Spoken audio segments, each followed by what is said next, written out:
Olá, povo abençoado do Senhor, que a graça e a paz seja com cada um de nós nesta bela manhã de domingo. Por que eu estou dizendo bela manhã? Porque a manhã de domingo é sempre bela. Sabe por quê?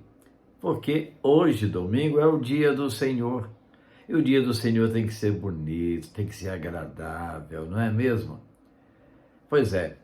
Hoje nós vamos chegar até o seu lar com a nossa escola bíblica dominical em casa. Na parte da manhã, às 8 horas, não teremos a nossa EBD na igreja, no templo. Nosso trabalho está todo concentrado ao meio-dia, com a escola dominical, a celebração da ceia, e a igreja estará tratando de alguns assuntos importantes. Então nós queremos dizer a você que Deus esteja no controle de todas as coisas, abençoando as nossas vidas, nos dando muita paz, muito amor, muita alegria no nosso coração.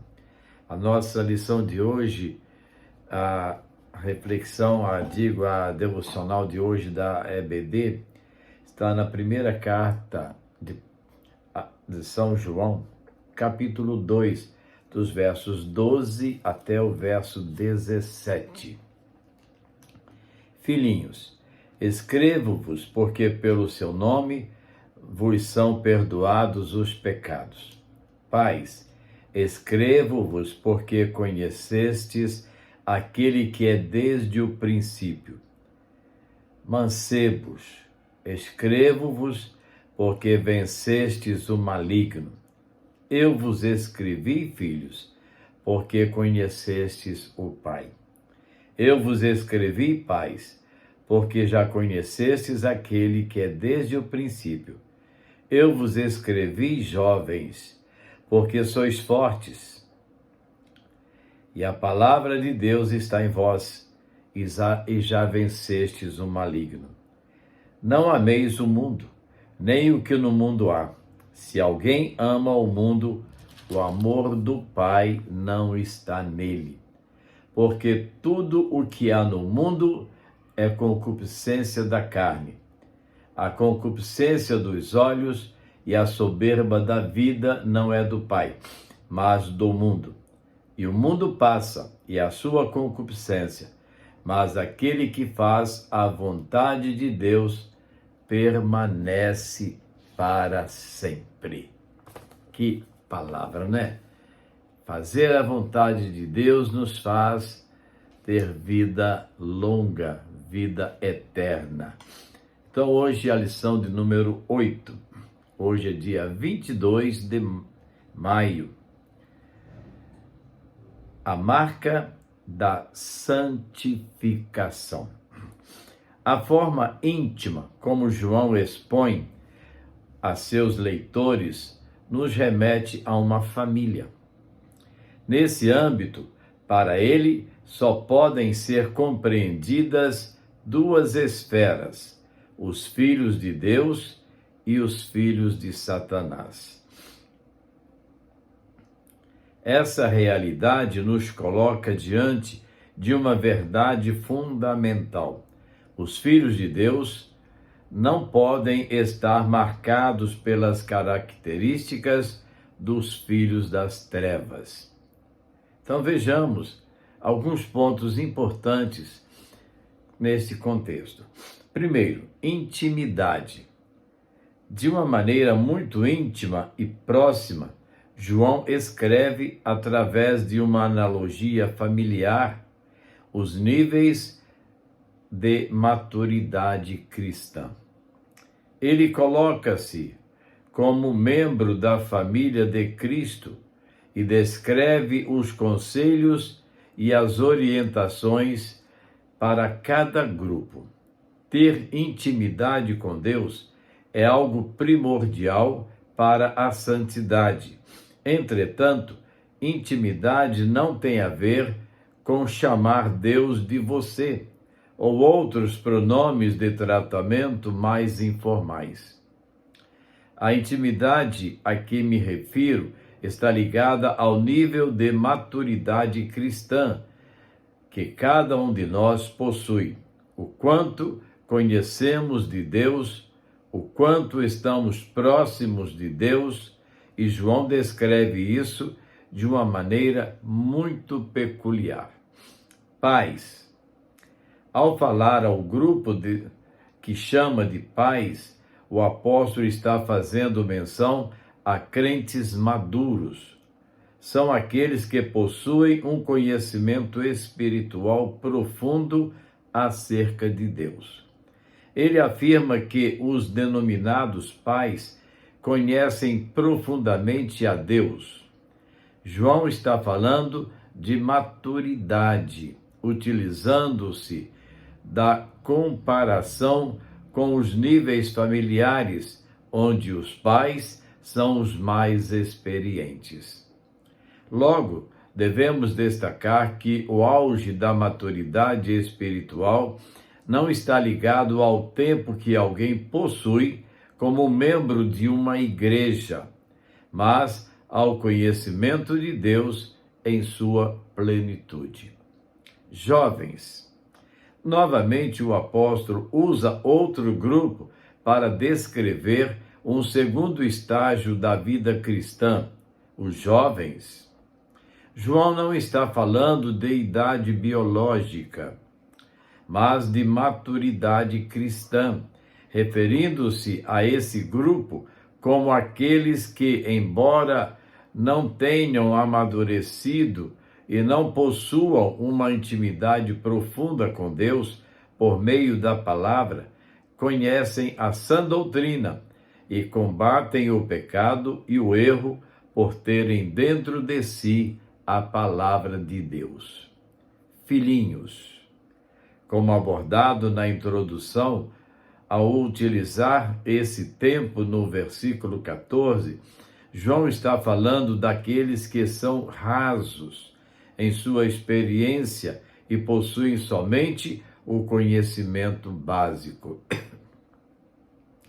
Existem muitos cristãos que se contentam em conhecer a Deus no nível básico, imitando seu relacionamento com Ele, a idas ao culto semanal, geralmente limitando e não imitando, limitando seu relacionamento com Ele a idas ao culto semanal, geralmente aos domingos. Ou seja, eu fui ao culto, eu participei do culto, eu cantei, eu orei, isso é o suficiente.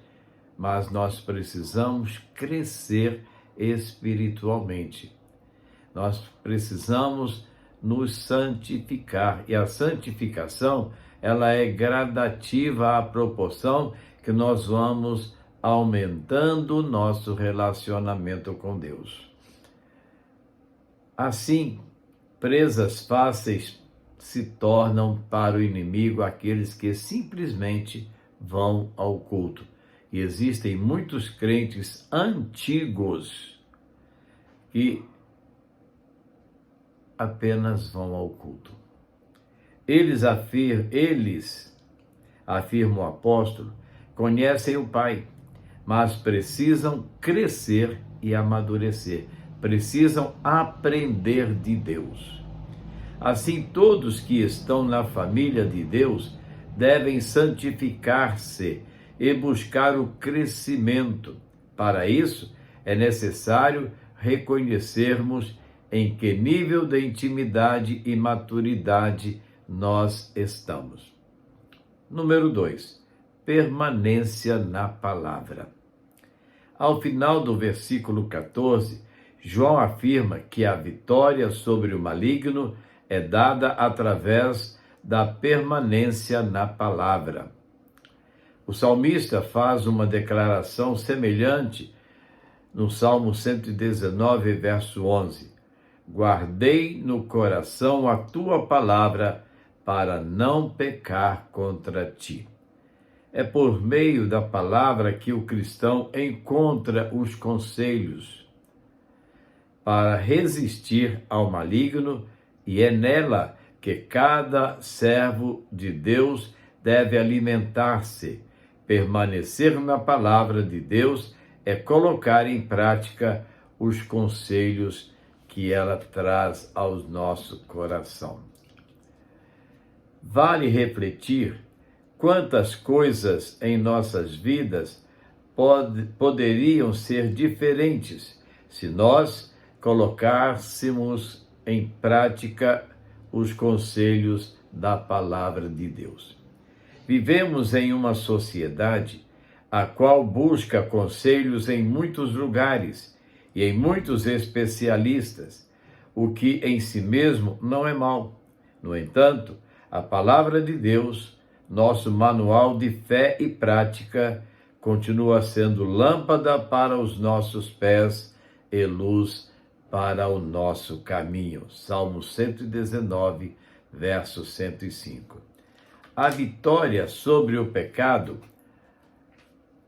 e a marca da santificação dependem do quanto temos na palavra dentro de nós. Número 3. Renúncia.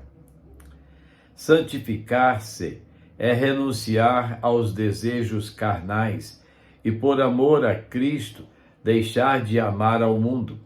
Não existe santificação sem renúncia. O cristão é alguém que renunciou a si mesmo para seguir a Cristo. Mateus 16, 24. João aborda de maneira clara que o mundo e tudo o que nele há não procedem do Pai, pois o mundo jaz no maligno. 1 João 5,19. O apóstolo evidencia que não é possível amar ao mundo e declarar amor a Deus.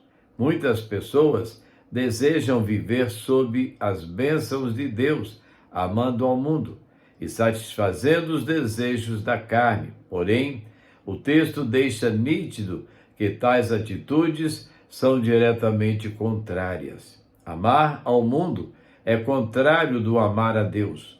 Aqueles que amam a Deus recebem o seu perdão e passam a gozar de uma nova vida com Cristo, renunciando ao mundo e às suas paixões, bem como vivendo em santidade.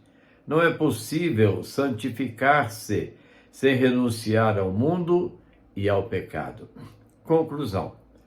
O apóstolo faz um contraste entre o mundo, o qual é passageiro e está em processo degenerativo, e a vontade de Deus, a qual é imutável e permanente.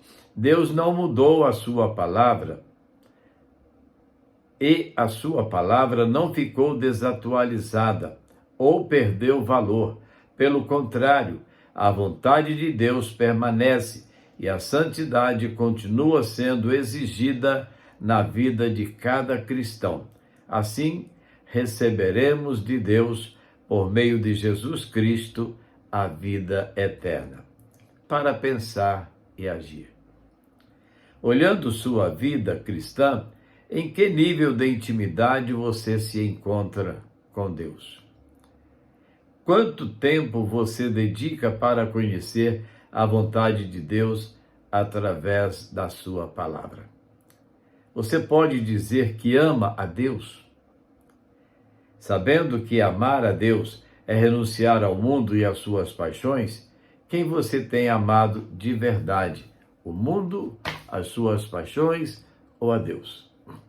Uma lição maravilhosa que mexe com cada um de nós. Uma lição que toca nos nossos corações e nos faz pensar verdadeiramente em quem Deus é para nós. Para você, quem tem sido Deus? Já pensou nisso? Vamos orar? Nosso Deus e Pai, como somos vulneráveis ao pecado. Como, Deus, nos deixamos levar pelas paixões da carne. Mas queremos, Deus, clamar ao Senhor. Livra-nos dessas coisas. Cada um de nós, ó Deus. Livra o teu povo dessa busca pelas coisas, pela alegria que o mundo oferece. Livra, ó Deus, liberta o teu povo das paixões da carne que tanto faz o pecado adentrar as nossas vidas. E ajuda-nos, Deus. Eu te peço. Liberta-nos, ó Deus. E faz-nos mais apaixonados pela tua palavra, mais envolvidos pela tua palavra. E assim que possamos nós crescer espiritualmente, alcançar a maturidade cristã verdadeira, Pai. Ajuda-nos, Senhor. Queremos agradecer pela nossa família e continuar clamando, Deus, que abençoe os nossos filhos, os nossos netos, a nossa bisneta, a nossa vida pessoal, Deus. Ajuda o teu povo, a tua igreja, Senhor, os teus filhos, os teus servos, as famílias da tua igreja, aquelas que estão vivendo dificuldades com enfermidade, restaura a saúde, ó Deus. Aqueles que estão passando por momentos de luto, conforta os seus corações, ó Deus. Aqueles que estão enfraquecidos na fé, fortaleça-os, faça-os sentir vontade de ir à tua casa, para ouvir, estudar e aprender da tua palavra, Senhor. Fica, Deus, com cada um de nós. Dá-nos um domingo de paz, de esperança, e que logo mais sintamos o desejo de estar na tua casa, Deus. Muito obrigado, Senhor, por tudo que o Senhor faz por nós. No nome de Jesus nós oramos. Amém. Mais perto de Deus. Fique mais perto de Deus. Quanto mais perto de Deus você estiver, mais difícil será o pecado te atingir, porque você vai se distanciando da força do pecado.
Mais perto eu quero estar, meu Deus, de ti. Que assim seja com cada um de nós. E assim, queridos, estamos encerrando mais um estudo da EBD com você no seu lar. Essa lição maravilhosa onde Deus fala aos nossos corações. Queremos dizer a você, meio-dia, nosso culto de hoje. Todas as reuniões concentradas ao meio-dia. A escola bíblica dominical, a ministração da ceia do Senhor, e você precisa estar lá. Não deixe de comparecer. E à noite, a partir das 19 horas, estaremos juntos para mais um estudo da revista e adoração ao Senhor, através da mensagem do Senhor aos nossos corações. A todos, um bom domingo, um bom dia em família e que a graça e a paz do Senhor seja com cada um de nós. Amém, irmãos. Amém.